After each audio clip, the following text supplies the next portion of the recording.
Heading questions can be a little bit difficult for you guys who want to take the IELTS exam. So if you want to do so, watch this video. Hello everyone, and I hope you've had quite a great time. I'm Hamed, your professional IELTS teacher, and without any further ado, let's take a look at how to answer IELTS reading heading questions, which my students always find to be very difficult, but it is not. So without any further ado, let's get to it. So take a look at these headings that we have for this particular reading. We have 9 different headings over here. But the first thing we want to do is this. We want to arrange them from general to specific. Now, what do I mean by that? It means that I want you to think of all of the different headings in this sense. Are they talking about general ideas? Are they introducing general ideas? Or are they talking about more specific ideas? The reason why this is important for us, if you've watched all of the writing space videos that I've uploaded here, is that in the beginning and at the end of our writings, basically in a text, we always introduce all of the general ideas. Now, why is that important for us in reading? The reason is because the heading that wants to match a paragraph at the beginning of a text is most probably, and pay attention, most probably it's going to be a general heading. It's not going to be a specific heading. So let's take a look at this example we have over here. And you guys tell me, which one of these do you think are more general and which ones do you think are more specific? Pause the video over here and give yourself 1 or 2 minutes. Think about this. So please pause, and I will just answer the question right now. So let's take a look. The beginning of the Archaic period. Okay, so this heading is quite general, isn't it? Because it's talking about the beginning of a period. It's not giving us any sort of detail. It's not going into any specific ideas. It's not introducing anything. So I can say that this one is general. So until now, I have guessed that the first one may go at the beginning or at the end of a reading passage on the IELTS test. The second one, the Athenian obol replaces the turtle. Okay, this one is quite specific, isn't it? The reason why it's specific is that it's both introducing the Athenian obol, and it's also talking about the importance of a turtle. So it's specific. Now let's move on to the third one. How product exchange became insufficient. Okay, again, this one is specific. It's most probably not going to happen at the beginning or at the end. Then number 4, Roman and Macedonian coins. This one is somewhere in between. It's not too general. It's not too specific at the same time. So we can say that it goes somewhere in between. So I'm just going to say that it could be both G and S. The relevance of ancient Greek coins today. This one could be a little bit more specific. New cities introduced new design rules. This one could be a little bit specific again. A precursor of the modern euro, specific again. The difference between Ionian and Lydian coins, again specific. And finally, modern coin designs and their origin.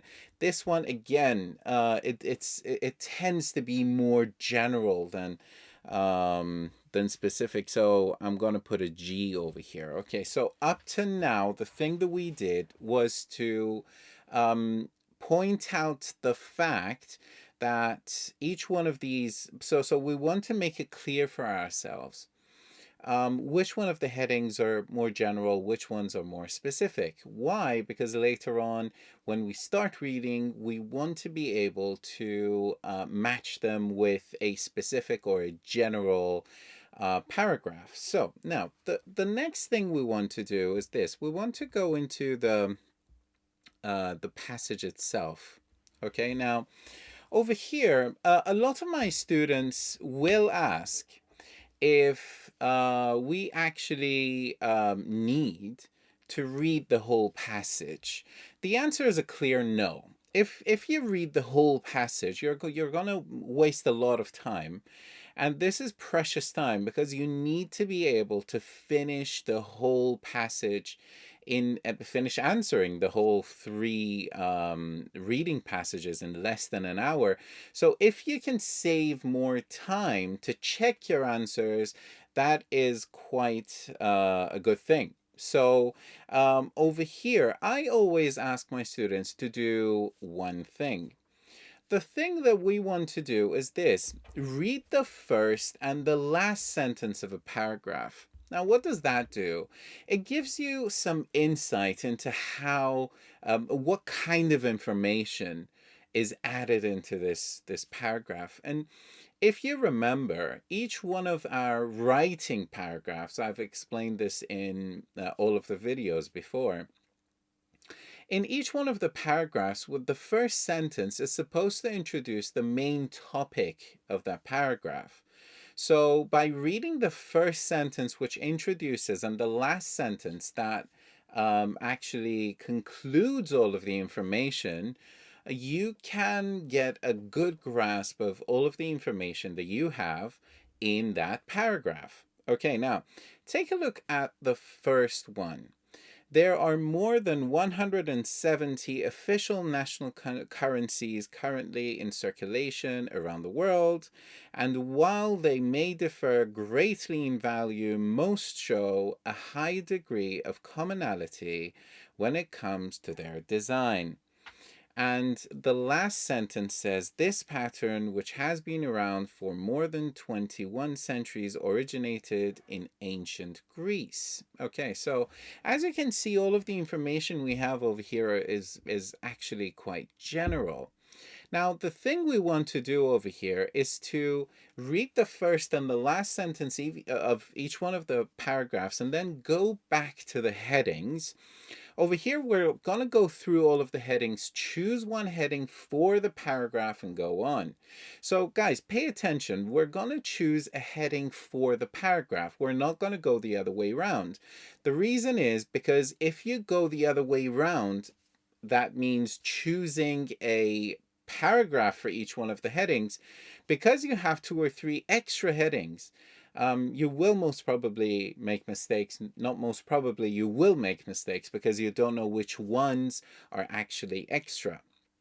So now, having in mind the fact that over here we're talking about coins and using them and everything, we're going to go back to the list of the headings and we're going to check if we can find which one of the headings is the answer. So I'll give you a moment, take a look at this and tell me if you can find which heading.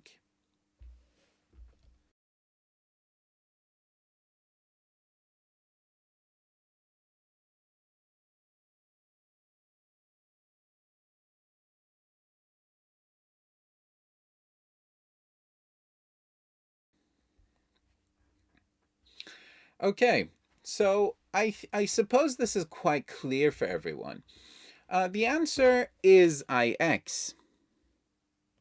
So this goes for paragraph A. What is the reason? Because as you remember at the beginning, I told you to differentiate between the general and the specific headings. Why is that important? Again, because when you do so, you're giving your mind the ability to differentiate between all of the information that you have.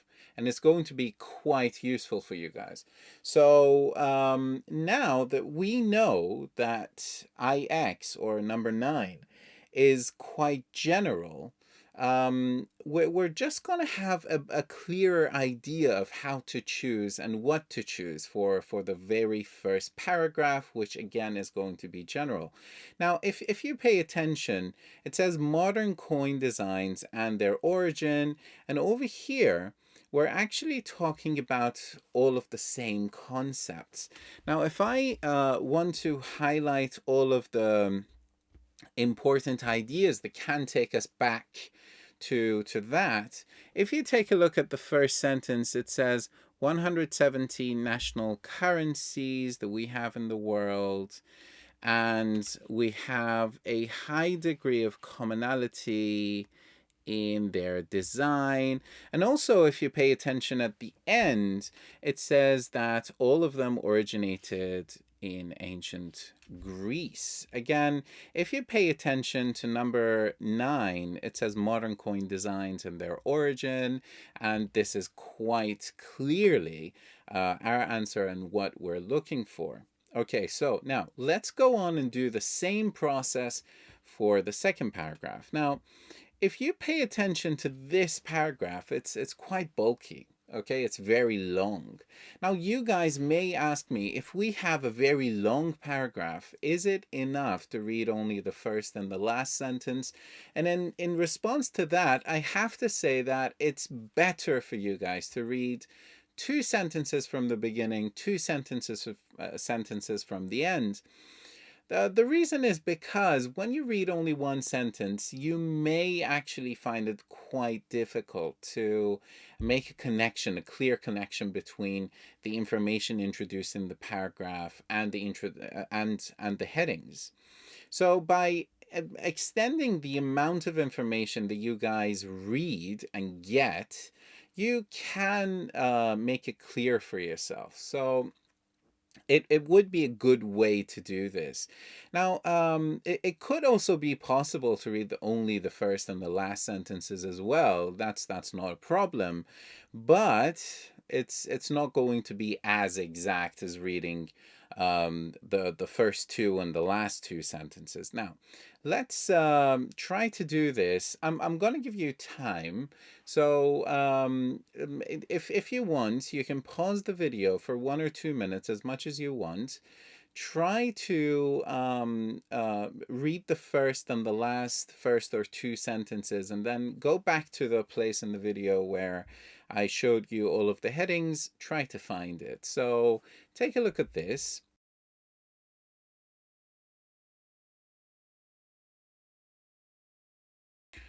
Okay, now for the answer, let's take a look at this paragraph with each other. Prior to the invention of legal tender, most transactions in the ancient world took the form of trading a product or service for another. Okay, so over here, we're talking about history, basically. Yeah, so we're talking about a form of trade without money. Okay, most probably in this paragraph, we're going to have some details that introduce to us the process of changing from a from a transaction-based world to a money-based world. Now, I will also go to the last sentence, and I'm just going to see if I can answer this using only the first and last sentences. But over here, as you can see, the last sentence is in parentheses, so I have to read the previous sentence. According to ancient Greek historian Herodotus, the first coins were invented in 620 BC in the town of Lydia, although some theories that they actually originated in the city of Iona.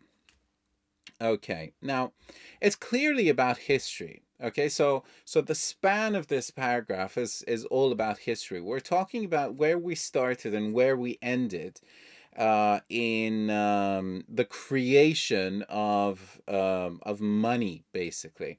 Now, let's take a look at the list that we have.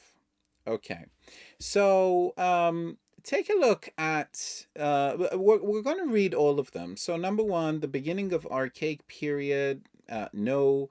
The Athenian obol, no. How product exchange became insufficient, Now, this is one that I want to pay attention to.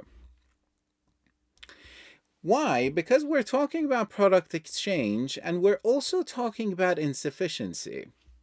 Okay, now, what does that mean? What does that tell us? It tells us that having in mind the ideas that we had in the paragraph, what did it talk about? It talked about how we had a development, how it changed from exchanging to using money. Okay, so most probably in that paragraph we had some mention of the insufficient nature of this. Now, I'm not going to select it yet. I'm going to go read the other ones to see if I can find any other relevant headings over here. So number 4 says Roman and Macedonian coins, no. The relevance of ancient Greek coins today, no. New cities introduce new design rules. Well, we didn't talk about design over here. We were talking about history, but not particularly about design. Number 7, a precursor of the modern euro, no. The difference between Ionian and Lydian coins. Okay, guys, now over here we have a tricky one because number 8 is also presenting to us a somehow a related heading, but why is number 8 not the answer? Because the paragraph didn't talk about the differences. It was only talking about the origin. Okay, so the answer is definitely going to be paragraph number 3. Okay, so this is going to be the answer.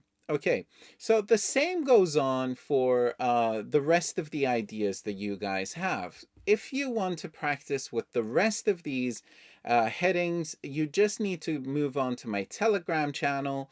Over there, you can download the content, practice with it, and I've also added all of the answers below the PDF file. So you guys can easily use it over there. I hope you like this episode and that you learned how to use this technique in order to answer matching heading questions in IELTS reading. If you have any questions, don't forget to put it down below. And if you like the content and you would like for me to continue this content production for you guys, don't forget to subscribe to my channel, follow me on Instagram, and have the Telegram channel so that you don't miss anything that I make. Have a great life, and don't forget to smile.